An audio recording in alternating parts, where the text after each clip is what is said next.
ظهور الفيديو ده ليك مش صدفة. عارف مش راضية تظبط معاك ليه؟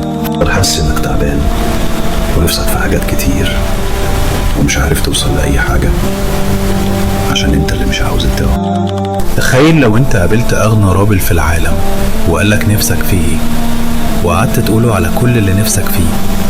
عايز شقة وعربية وشغلانة كويسة وفلوس، وعايز تتجوز وعايز وقالك بس كده؟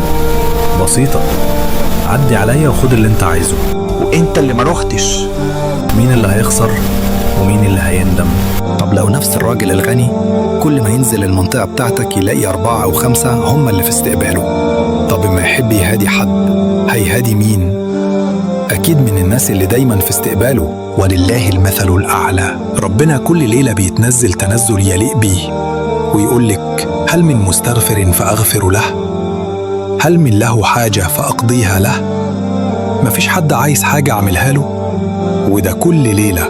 وتخيل إنه يتنزل يلاقيك لا في استقباله ولا فارق معاك، نايم أو على معصية. طب اسمع دي: أقرب ما يكون العبد من ربه وهو ساجد، وأقرب ما يكون الرب من عبده في تلت الليل الأخير. عشان كده سجدة التلت الأخير دي ملهاش حل يا عم. اطلب واطلب واطلب.